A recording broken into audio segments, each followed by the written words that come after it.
Gimana kalau ternyata ada satu keyakinan sederhana yang menentukan segalanya?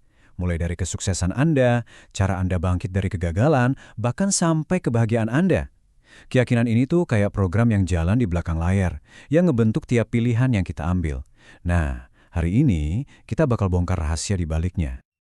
Oke, kita mulai beri sebuah data yang jujur ya, lumayan bikin kaget. Angka ini bakal bikin konsep yang akan kita bahas jadi terasa nyata banget, terutama buat kita yang ada di Indonesia. 29%. Coba tebak, ini angka apa? Ini bukan statistik ekonomi, bukan.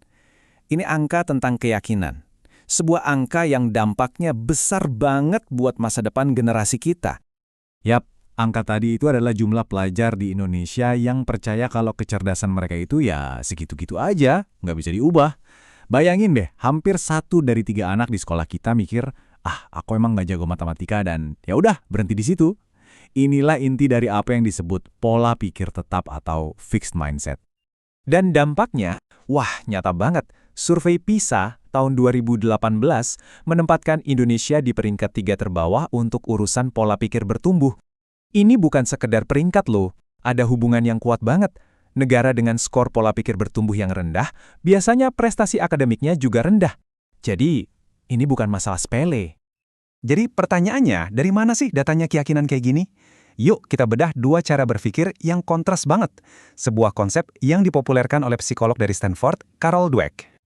Gini deh, coba bayangin pola pikir itu kayak sistem operasi di komputer. Kita boleh aja punya software paling canggih, tapi kalau sistem operasinya lemot atau kena virus, ya softwarenya nggak bakal jalan maksimal kan? Nah, pola pikir itu fondasinya yang nentuin apakah kita mau pakai software keterampilan kita atau enggak. Dan disinilah letak perbedaannya. Ada 2 kubu utama. Kubu pertama percaya kalau bakat itu kayak warna mata. Ya udah dari lahir begitu dan nggak bisa diubah. Kubu kedua percaya kalau kemampuan itu lebih mirip otot. Bisa dilatih, bisa dikembangkan. Kira-kira Anda ada di kubu yang mana? Nah, ini yang paling penting. Keyakinan itu jadi tindakan. Lihat deh bedanya, jauh banget. Pas ketemu tantangan, yang satu ngindar, yang satu lagi malah maju. Pas ketemu rintangan, yang satu nyerah, yang satunya lagi bertahan. Kuncinya di satu kata, usaha. Buat pola pikir tetap, usaha itu sia-sia. Tapi buat pola pikir bertumbuh, usaha itu segalanya. Perbedaan inilah yang nentuin siapa pemenangnya dalam jangka panjang.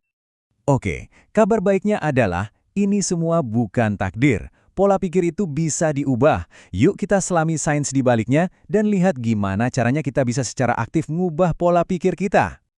Ini nih bagian keren dari sains di baliknya, namanya neuroplasticity. Otak kita itu bukan batu, tapi lebih kayak adonan yang bisa dibentuk.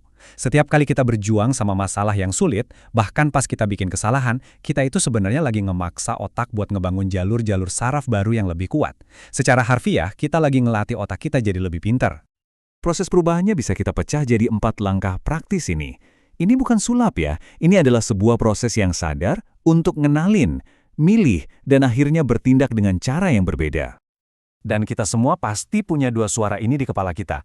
Coba deh dengerin baik-baik. Ada suara yang pesimis, yang bilang, kalau saya gagal, ya berarti saya emang nggak mampu. Tapi ada juga suara yang optimis yang bilang, kalau saya gagal, artinya ada yang harus dipelajari. Coba lagi. Nah, langkah pertama yang paling penting adalah ngenalin suara mana sih yang lagi kita dengerin.